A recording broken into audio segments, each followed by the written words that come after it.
Eccoci pronti per questa nuova edizione del nostro TG. Come ogni sera apriamo con il bollettino della Regione Calabria sul coronavirus, sui casi di coronavirus che si sono registrati nella nostra regione.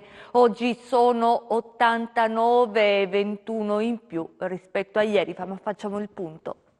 In Calabria ad oggi sono stati effettuati 819 tamponi. Le persone risultate positive al coronavirus sono 89, 21 in più rispetto a ieri. Quelle negative sono 730.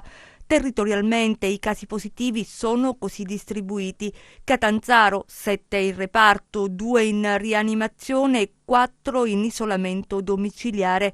Cosenza 15 in reparto, 3 in rianimazione, 5 in isolamento domiciliare. Reggio Calabria 9 in reparto, 2 in rianimazione, 19 in isolamento domiciliare, un guarito, un deceduto. Vibo Valentia 4 in isolamento domiciliare, Crotone 5 in reparto, 12 in isolamento domiciliare. I soggetti in quarantena volontaria sono 4.583, così distribuiti: Cosenza 1.230, Crotone 293, Catanzaro 371, Vibo Valentia 458, Reggio Calabria 2.231.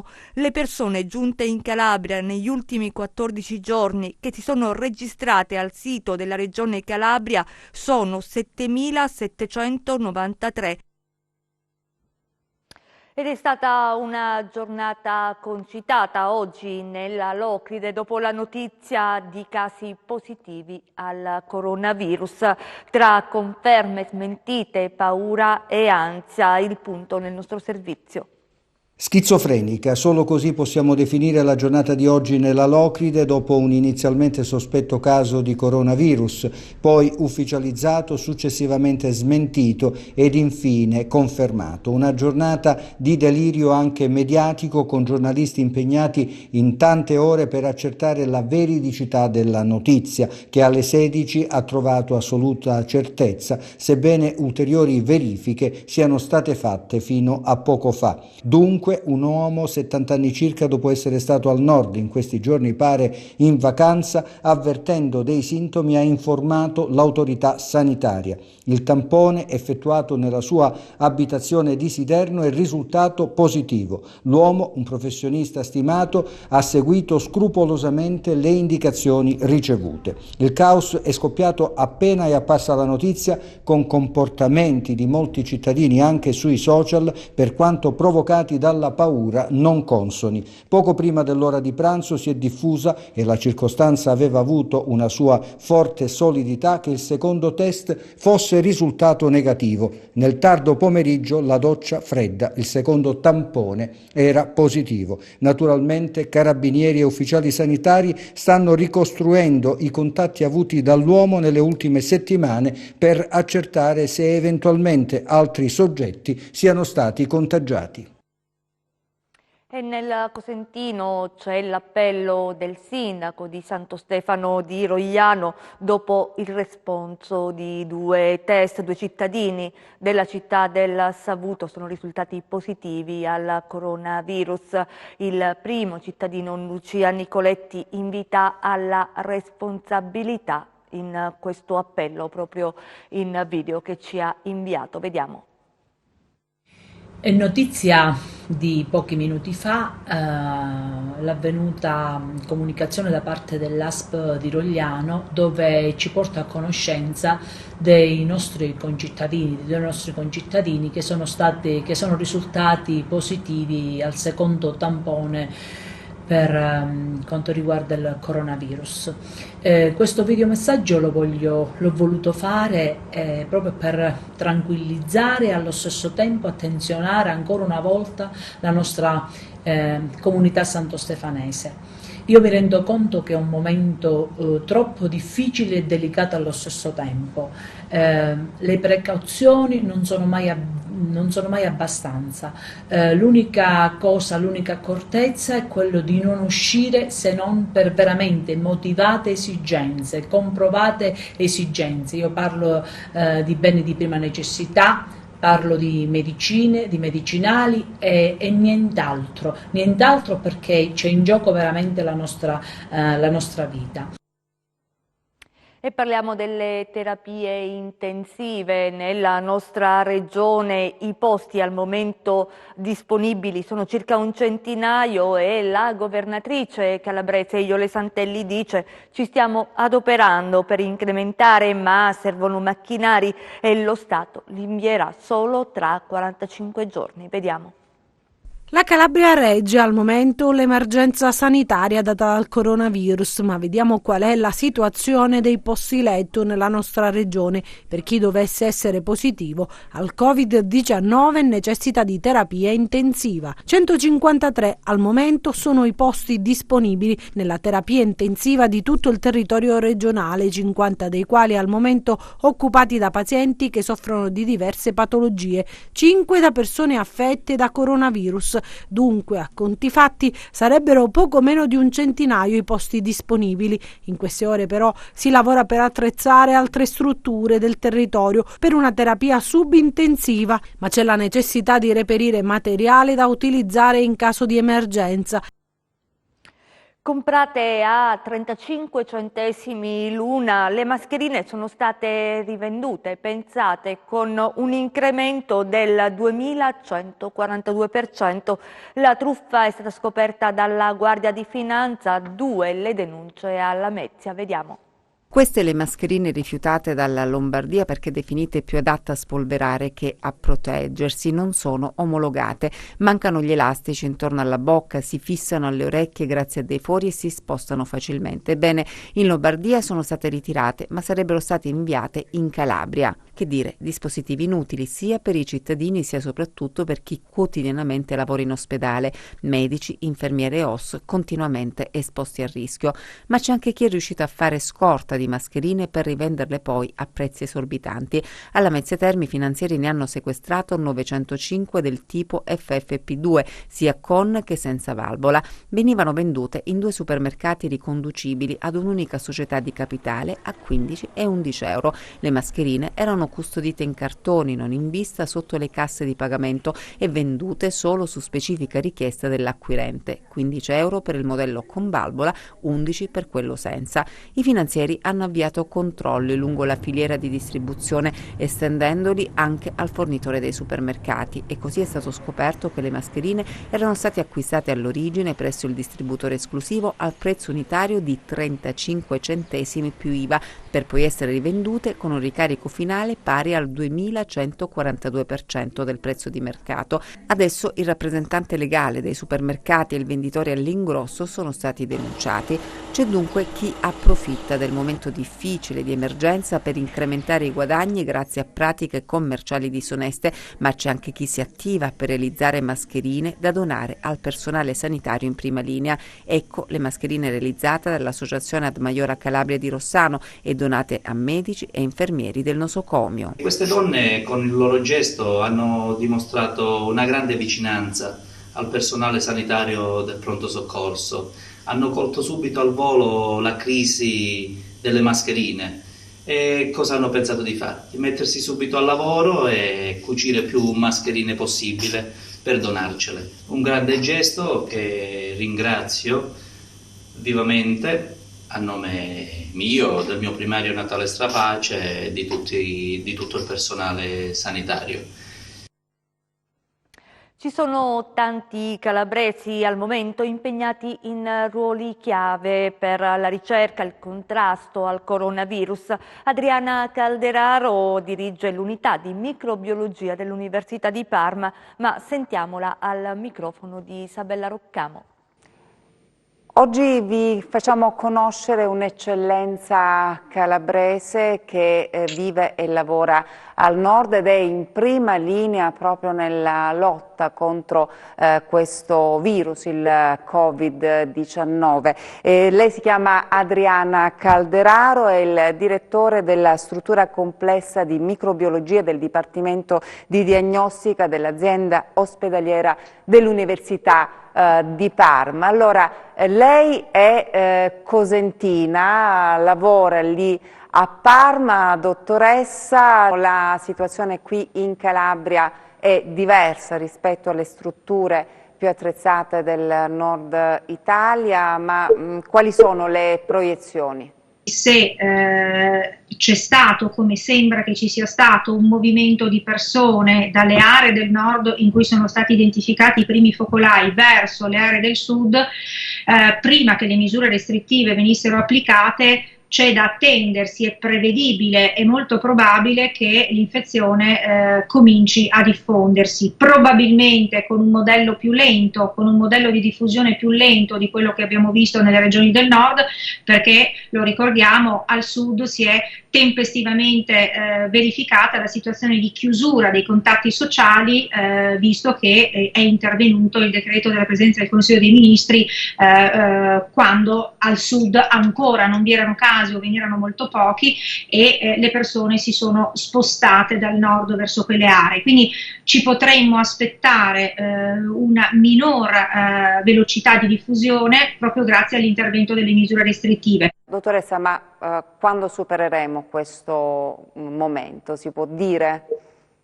Questa è una bella domanda, possiamo solo sperare che il rispetto assoluto delle misure di contenimento a cui tutti noi siamo invitati venga effettivamente compreso dalle persone come l'unico strumento ragionevole che ad oggi possiamo adottare. Non abbiamo altri strumenti se non rallentare la diffusione del contagio. In questa fase non abbiamo ancora raggiunto il maggior numero di persone infette, il cosiddetto picco come lo chiamiamo noi, e quindi ci si aspetta che la diffusione ancora continui. Probabilmente la prossima settimana o tra 10-15 giorni potremo incominciare a fare delle previsioni più realistiche. Al momento non è facile poterlo dire, anche perché, le ripeto, nelle regioni del sud Italia personalmente sono molto interessata a vedere se l'ipotesi di un rallentamento della diffusione, come sulla carta ci potremmo aspettare, effettivamente si verificherà. L'unico modo che c'è per aiutare la macchina che abbiamo messo in piedi è proprio quello di limitare strettamente il contatto tra le persone, togliere al virus la diffusione uomo-uomo.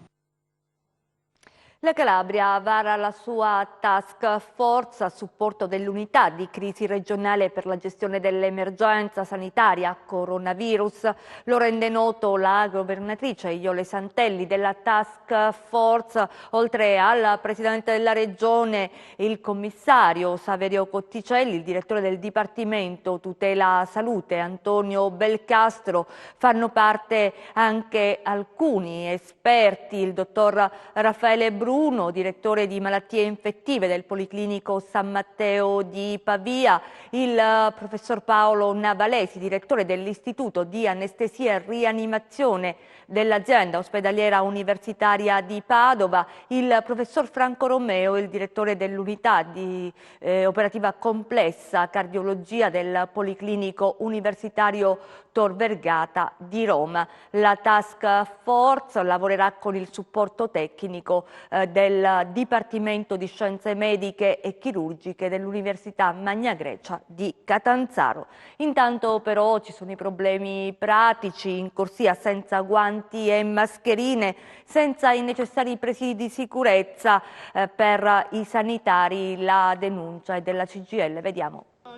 Il personale che presta servizio presso l'azienda sanitaria provinciale di Cosenza opera in condizioni che non rispettano gli standard di sicurezza previsti. Lo denuncia la CGIL Funzione Pubblica del comprensorio di Cosenza e Castrovillari, che ha inoltrato una formale diffida indirizzata al prefetto di Cosenza, al presidente del Consiglio dei Ministri e al commissario straordinario dell'ASP ad adempiere a fronte dell'insufficiente fornitura di idonei dispositivi di protezione individuale per il personale esposto con differenti modalità a rischio di contagio da Covid-19. La sigla sindacale mette in evidenza la situazione che vivono gli operatori che lavorano all'interno dei presidi ospedalieri e sulle ambulanze, il tutto con la conseguente possibile messa a rischio della salute degli operatori stessi e degli utenti. In considerazione dell'attuale situazione pandemica e della carenza di personale e di posti letto nella nostra regione, tutto ciò risulta inaccettabile.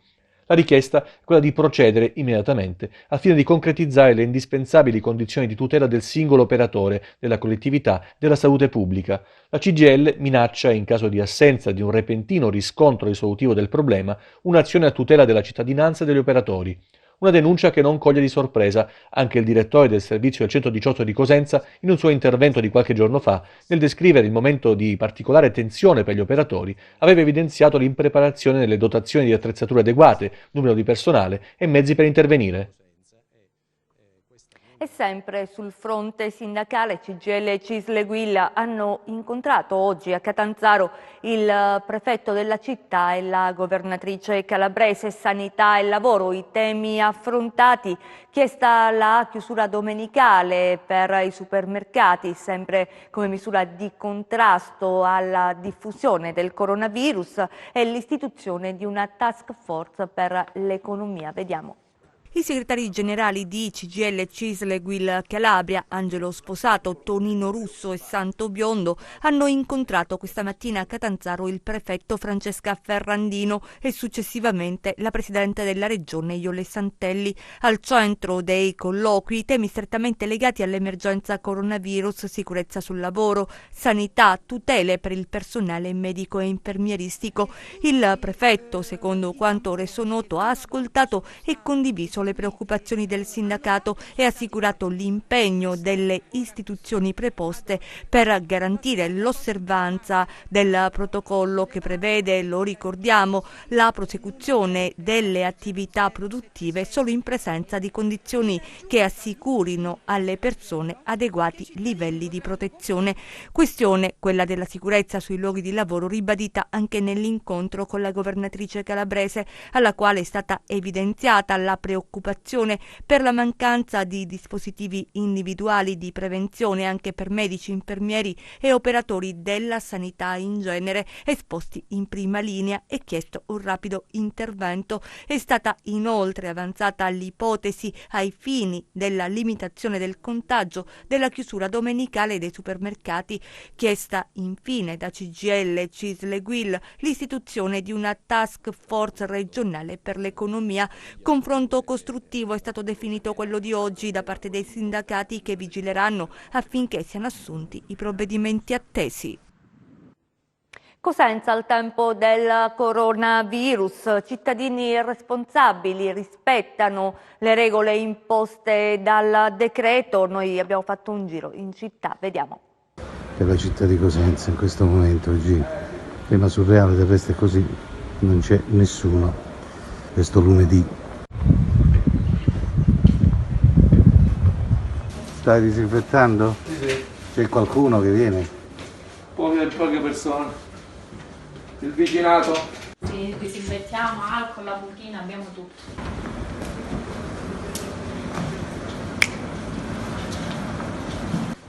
Mascherine sono arrivate? Tutto terminato. Tutto terminato. C'è possibilità che arrivano? Al momento no. Solo i guanti ho sentito. Guanti, sì. Guanti lattici. Voi date un servizio sempre, naturalmente, 24 ore su 24, sì? Anche la notte. Anche la notte. Siamo su via 24 maggio, questo lunedì circola poca gente, i negozi di animali sono aperti, naturalmente per cagnolini. Tu dai il servizio continuo ancora? Sempre, continuiamo per i nostri amici a quattro zampe. Amici a quattro zampe, quindi voi siete operativi, fai il turno, diciamo, solo normale? Di mattina stiamo stando aperti. Speriamo che finisce prima possibile questa situazione. Noi siamo a vostra disposizione. Tutto chiuso. E poi c'è la cronaca che non si ferma. La Guardia di Finanza ha sequestrato beni per €1 milione. Queste e tante altre notizie nelle nostre brevi di cronaca.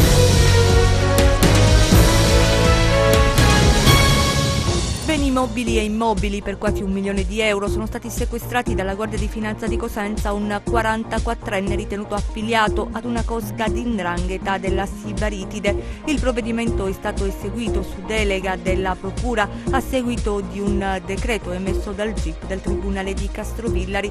Il destinatario del sequestro era coinvolto nell'operazione Santa Tecla condotta nel 2010 dalla Direzione Distrettuale Antimafia di Catanzaro e successivamente recentemente condannato dalla Corte d'Appello di Catanzaro per associazione a delinquere di stampo mafioso. I sigilli sono stati apposti a 17 terreni, 19 fabbricati a Corigliano Rossano, 2 automezzi e a saldi attivi 2 conti correnti bancari.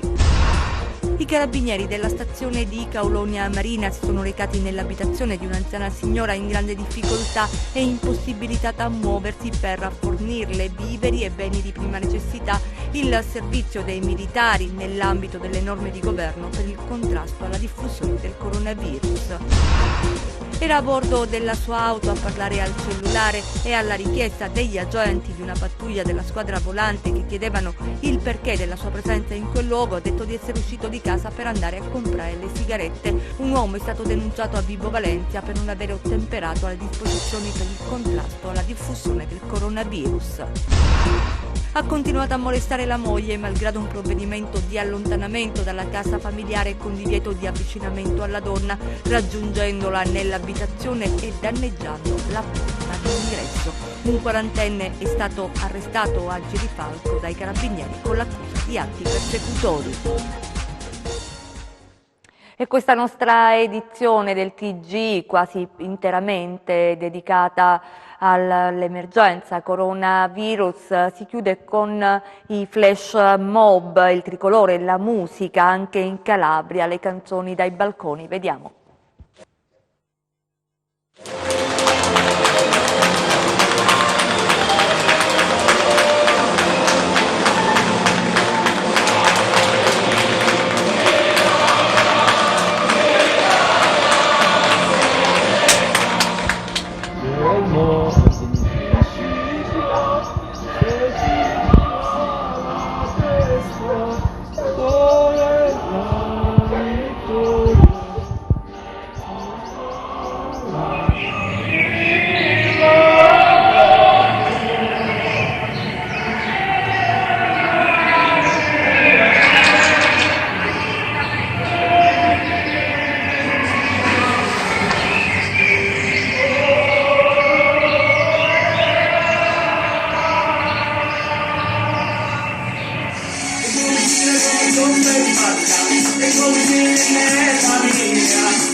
Prima di salutarci, le previsioni del tempo.